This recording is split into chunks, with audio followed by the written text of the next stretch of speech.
What's good, YouTube? It's your boy, Blue Blood Sports TV, back at y'all with another one.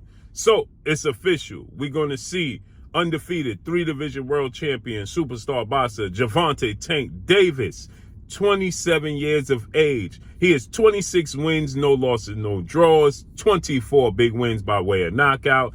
He stands at 5'5" with a 67-inch arm reach. He will be facing his original scheduled opponent for his last fight that he had to have a late replacement in Rolando Romero, lightweight WBA World Boxing Association interim title contender, who is 14 wins, no losses, no draws, who is 12 wins by way of knockout, 26 years of age, 5'8" with a 68-inch arm reach. It looks like this fight is going to be scheduled to take place June 4th, Las Vegas, Nevada, on Showtime pay-per-view. Now, again, we know Gervonta Tank Davis, he was last in the ring December 5th. He faced off against Mexican star boxer Isaac Pitbull Cruz, but that was a late replacement. His initial opponent was Rolando Romero, but Rolando Romero, he had to be pulled from the fight due to some serious allegations that were alleged against him, and didn't want that cloud hanging over the promotion and the fight itself. So out went Rolando Romero. Inserted came Isaac Pitbull Cruz, Gervonta Tank Davis. He broke his left hand in the 6th round of the fight. He won a unanimous decision, not to the liking of many people. Most people are used to Gervonta Tank Davis getting knockdowns and knockouts and looking very exciting. In a fight with Isaac Cruz, who is a much shorter guy at 5'3" with a 63-inch arm reach, younger at 23 years of age. He's now 22 wins, 2 losses, 1 draw, 15 wins by way of knockout. So he's 2 inches shorter than Gervonta Tank Davis. But Gervonta Tank Davis, oddly enough, he's most of the time the smaller guy. He had a 4-inch arm reach advantage. So he had to adjust to, and he's a southpaw. Isaac Cruz has a very tight defense. He was in the shell. He throws these unorthodox hooks. And so Gervonta Tank Davis, he had to make adjustments to his distance, and he boxed, okay? He utilized the ring. He used lateral movement. He went north and south. He mixed it up, and he used his ring IQ, and he got the job done. I thought I was very impressed. I personally was I thought it was a very entertaining fight, and I was very impressed. I thought it was very impressive in the manner and adjustments he made to win the fight. But again, when you're used to Gervonta Tank Davis getting knockouts and knockdowns, and he don't get either one, automatically you label him with being exposed or lost. That's not the case. That was the furthest thing from the truth, in my opinion. I thought Gervonta Tank Davis won 9 rounds to 3, 8 rounds to 4 at the very worst, okay? I thought he clearly won the fight, and he broke his left hand, which is his power hand, in the 6th round, and he had to make the adjustments. With that said, Rolando Romero is very unorthodox. Many people feel when it was initially, announced that he didn't deserve the opportunity because it's a pay-per-view event, because Gervonta Tank Davis is, seen to be the cash cow and the pay-per-view superstar. You want to see him in the ring with higher level opposition, okay? I'm not opposed to this fight, and the reason I'm not opposed to this fight is because Rolando Romero, according to the reports, was falsely accused. So he was removed from the fight. He opportunity to feed his family and to get an opportunity to bolster his legacy. It went out the window, and due to false allegations. But I understand the reason why they had to make the adjustment. But I feel like, although I didn't initially feel like he was ready, or the guy that Gervonta Tank Davis at this level should be fighting, I do think he deserves the opportunity to get it back, because it was taken from him. And it was falsely taken from him. So I do think that he deserves this opportunity. Stylistically, obviously, Rolando Romero is not a very skilled boxer. He's very unorthodox. He does have power, but how much power does he have is yet to be seen, because there's levels to the sport of boxing. When you step up in level of competition, knockouts tend to dwindle, okay? When you fight in lower level opposition, you look great, a la Keith One-Time Thurman, okay? He was knocking everybody out. One Time was his name because he was knocking people out one punch. As soon as Keith Thurman stepped up in level of opposition, All of those knockouts have went bye-bye. His unification bout with Danny Swift Garcia, 2-division world champion, no knockdown, no knockout.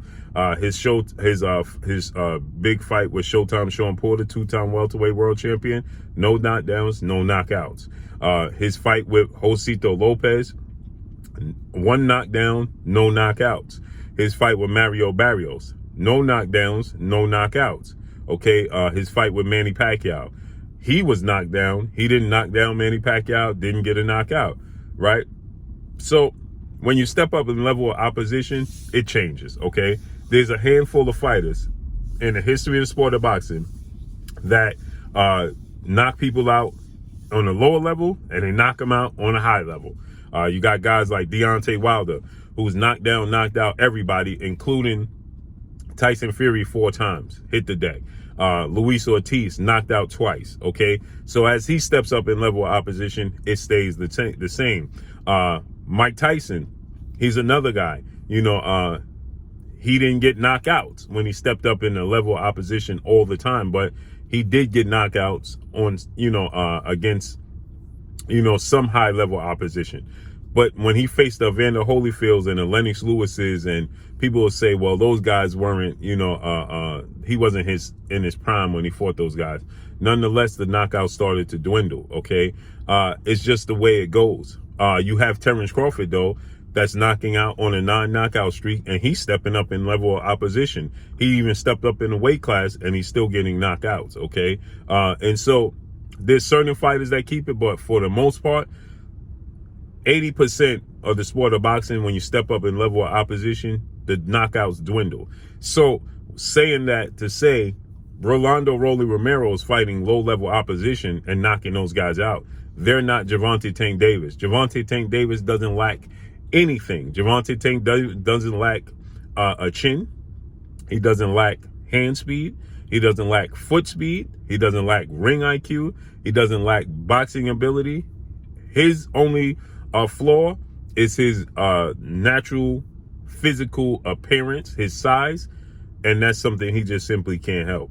Okay, he's just a short guy at 5'5" with a 67-inch arm reach, but he's the same height with the same arm reach as Manny Pacquiao, and Manny Pacquiao, we know, became an 8-division world champion. So Gervonta Tank Davis is the complete total package. Okay, Gervonta Tank Davis lacks absolutely nothing. Okay, and Rolando Rolly Romero, his power showed up on that level, the opposition he's facing, but they're not Gervonta Tank Davis. And Rolando Rolly Romero, he has some questionable wins in his career against Jackson, okay? Many people thought Jackson should have gotten a nod and that he got a gift decision, Rolando Rolly Romero, okay? And so we have to see if his power is going to show up against Gervonta Tank Davis, because you have to factor in the punch that hurts you the most is the one you don't see. Well, he's not that fast, Rolando Rolly Romero, okay? He does have quickness. He does have power. He does have height and size over Gervonta Tank Davis, but he's not that quick. So Gervonta Tank Davis is going to see Rolando Rolly Romero's punches coming, and he's not that defensive savvy, okay? He doesn't have, he's not very slick when it comes to defense. He's not that mobile, so he's flat-footed at times. I believe that this is a fight made to order for Gervonta Tank Davis to get a highlight reel knockout over Rolando Rolly Romero, okay? Because he leaves himself open. His punches are wide and looping. Gervonta Tank Davis is straight. I said this when it comes to Terrence Crawford, Errol Spence fight. The quickest way to a destination, to any destination, is straight. Gervonta Tank Davis punches are straight, okay? Rolando Rolly Romero punches are looping, okay? And Gervonta Tank Davis is the quicker, faster athlete. So I believe that Rolando Rolly Romero deserved to get this opportunity, not the initial opportunity.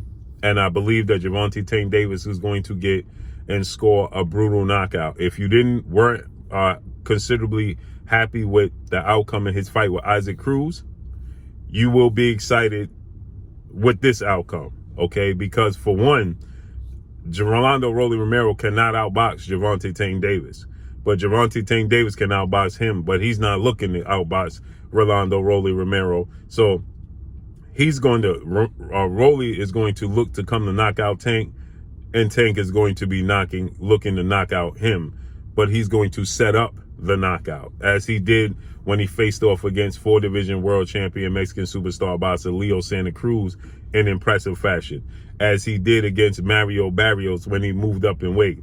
Okay, so he has a special skill set, Gervonta Tank Davis, and it's going to show up June 4th. So let's see how this unfolds, and then moving forward, let's see if Gervonta Tank Davis fights the names that you want to see him in there with.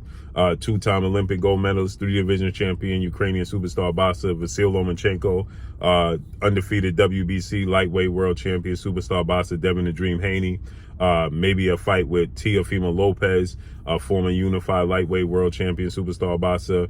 Maybe he fights off against former IBF junior welterweight world champion Regis Prograis Rougarou. There's plenty of fights out there for Gervonta Tank Davis, so let's see how it unfolds and plays out. But that's all I got for y'all. Make sure you hit the like button. Drop a comment in the comment section. Let me know what y'all think. Y'all already know what it is. It's your boy Blue Blood Sports TV. Hate, like, comment, and subscribe. You haven't subscribed, hit the subscribe button, hit the like button, hit the bell icon to get all the new notifications. Follow me on Instagram at Blue Blood Sports TV, all one word. Y'all already know what it is. Shout out to the entire LDBC. Shout out to New Media. Shout out to Black Media Row. Make sure you like and share these videos. That's all I got for y'all. Peace.